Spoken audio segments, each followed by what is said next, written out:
आज का टॉपिक है अध्यापकों के लिए शारीरिक विकास के निहितार्थ यानी implications of physical development for teachers. निहितार्थ मतलब होता है कि जो चीज़ स्पष्ट रूप से ना कहा गया हो। तो अध्यापकों के लिए शारीरिक विकास के निहितार्थ क्या है? वृद्धि और विकास के सभी आयाम एक दूसरे से संबंध होते हैं। वृद्धि यानी ग्रोथ और डेवलपमेंट के सभी जो आयाम हैं एक दूसरे से संबंधित होते हैं। अध्यापक का कर्तव्य होता है कि वह अपने विद्यार्थियों के व्यक्तित्व के विकास में अपना पूर्ण सहयोग दे। बालक के व्यक्तित्व का संतुलित विकास करना शिक्षा का उद्देश्य है। शिक्षा के इस उद्देश्य को प्राप्त करने का सबसे बड़ा दायित्व अध्यापक का होता है। व्यक्तित्व का संतुलित विकास तभी हो सकता है जब बालक का शारीरिक विकास उचित ढंग से तथा उचित रूप से हो। यानी व्यक्तित्व के यानी पर्सनालिटी का संतुलित विकास तभी हो सकता है जब बालक का शारीरिक विकास यानी फिजिकल डेवलपमेंट जो है प्रॉपर तरीके से हो तथा उचित रूप में से हो। अध्यापक अपने उत्तरदायित्व यानी रिस्पॉन्सिबिलिटी को सफलतापूर्वक तभी निभा सकता है जब उसे बालक के स्वाभाविक शारीरिक विकास का ज्ञान हो। एक मनोवैज्ञानिक है क्रो एंड क्रो के अनुसार बालक सर्वप्रथम शरीरधारी प्राणी है यानी जीवित प्राणी है। उसकी शारीरिक रचना उसके व्यवहार और दृष्टिकोणों के विकास का आधार है। अतः उसके शारीरिक विकास के रूपों का अध्ययन आवश्यक है। यह किसका डिफिनेशन है? क्रो एंड क्रो के अनुसार। क्रो एंड क्रो क्या कहते हैं? बालक सर्वप्रथम शरीरधारी प्राणी है यानी शरीर का बना हुआ प्राणी है यानी जीवित प्राणी है। उसका शारीरिक रचना उसके व्यवहार और दृष्टिकोणों के विकास का आधार है। तो उसके शारीरिक विकास के रूपों का अध्ययन आवश्यक है। प्रशिक्षण के स्तर पर ही अध्यापकों को शारीरिक विकास के विभिन्न मुद्दों, कारकों, विशेषताओं का ज्ञान दिया जाना चाहिए। प्रशिक्षण के स्तर पर ही अध्यापकों को क्या शारीरिक विकास के विभिन्न मुद्दों, कारक और विशेषताओं का ज्ञान देना चाहिए। अध्यापक को स्पष्ट होना चाहिए कि शारीरिक विकास ही शरीर का अच्छा प्रॉपर विकास होगा तभी कोई बालक जो है अपने समाज में योगदान दे सकता है, सामाजिक विकास में योगदान दे सकता है। संवेगात्मक मतलब होता है कि दूसरों की भावनाओं को समझना, ये सब मानसिक और नैतिक विकास का आधार होता है।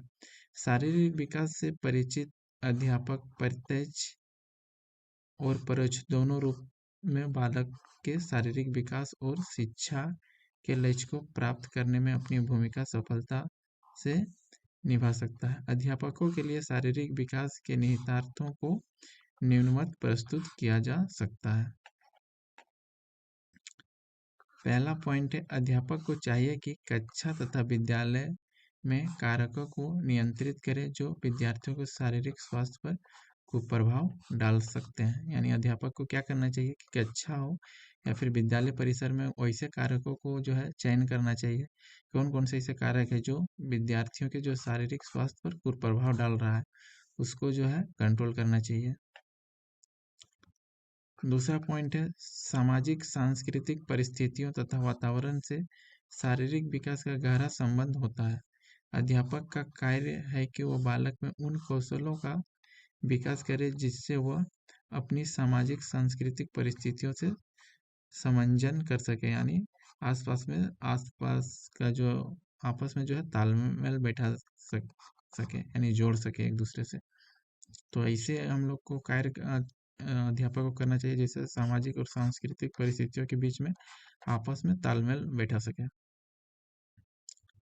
तीसरा पॉइंट है, अध्ययन के नियमों की जानकारी बालक को अवश्य देना चाहिए। शिक्षक को क्या करना चाहिए कि शिक्षक को जो है किस तरह से पढ़ना चाहिए, यह सब नियम जो है शिक्षक को बालक को अवश्य बताना चाहिए। अध्ययन की उत्तम आदतें बालक के शारीरिक विकास में सहयोगी होती है। तो अध्ययन के जो अच्छी आदत है बालक के शारीरिक विकास में जो है वो हेल्पफुल होता है। नेक्स्ट पॉइंट है, खेल और व्यायाम के प्रति विद्यार्थियों की रुचि और उत्साह जगाने का कार्य अध्यापक को करना चाहिए। शिक्षक को क्या करना चाहिए? खेल कूद के लिए भी प्रेरित करना चाहिए, एक्सरसाइज के लिए भी प्रेरित करना चाहिए। नेक्स्ट पॉइंट है, माता पिता से संपर्क कर बालक के नियमित दिनचर्या, निद्रा व विश्राम, प्रेम व सुरक्षा आदि के बारे में निर्देशित करना चाहिए। एक शिक्षक को माता पिता से संपर्क कर बालक का दिनचर्या के बारे में जानने का कोशिश करना चाहिए। वो कितना सो रहा है, कितना रेस्ट कर रहा है, उसका सुरक्षा किस तरह हो रहा है, किस तरह से पढ़ाई कर रहा है, ये सब जो है टीचर को माता पिता से संपर्क करके इस सब की जानकारी लेना चाहिए बालक का। इससे बालक के शारीरिक विकास और स्वास्थ्य के प्रति अध्यापक अपनी परोक्ष भूमिका निभा सकता है। छठा पॉइंट है, अध्यापक को समय सारणी का निर्माण करना चाहिए, शिक्षण विधियों का चयन करना चाहिए, कक्षा के अंदर तथा बाहर के विविध क्रियाकलापों का आयोजन करना चाहिए, गृहकार्य प्रदान करना आदि शारीरिक विकास की अवस्थाओं के अनुरूप करना चाहिए।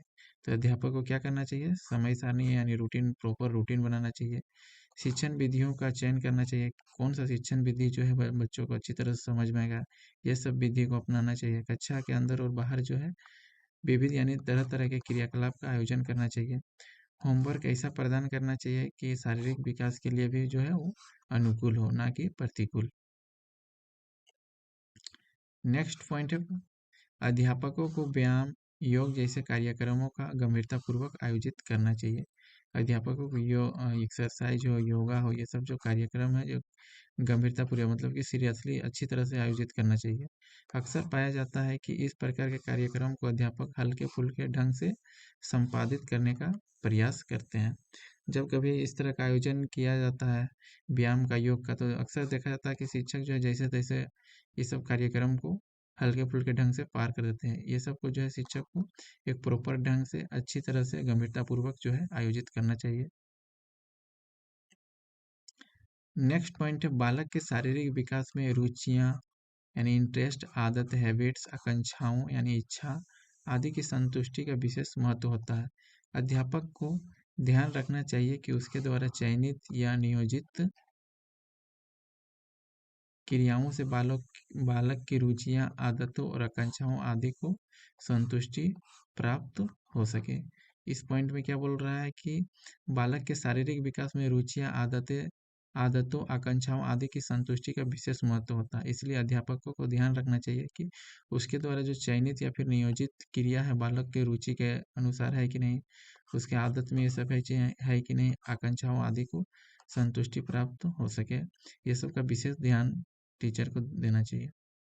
नेक्स्ट पॉइंट है, दंड देते समय अध्यापक को ध्यान रखना चाहिए कि किस प्रकार का दंड उचित है। कोई भी बालक को अनपटांग जो है कोई शारीरिक दंड नहीं देना चाहिए टीचर को। यह दंड देते समय अध्यापक को यह ध्यान देना चाहिए कि उसका शारीरिक विकास में कोई बाधा तो उत्पन्न नहीं हो रहा है। विचार पूर्वक दिया गया दंड बालक को शारीरिक हानि से सुरक्षित रखता है। यदि हम सोच समझ कर कोई बालक को हल्का फुल्का दंड दे तो उससे क्या है, शारीरिक हानि से उसको हम सुरक्षित रख सकते हैं। ऐसा नहीं कि हम लोग कुछ अनपटांग दंड दे दे। हम लोग के टाइम क्या होता था कि टीचर जो है एक पैर में जो है 1 घंटा तक खड़ा रखवा देते थे, 5 पीरियड तक मुर्गा बना के रख देते थे। इस सब जो है का दंड जो है बालक को नहीं देना चाहिए। नेक्स्ट पॉइंट है, अध्यापक को बालकों में वांछित मतलब कि इच्छित व्यवहारिक एवं आदतीय परिवर्तन के लिए समग्र प्रयास करना चाहिए। वांछित व्यवहार और आदतें बालक के शारीरिक विकास में सहयोगी होती है। वांछित व्यवहार और आदत बालक के शारीरिक विकास में सहयोगी होती है।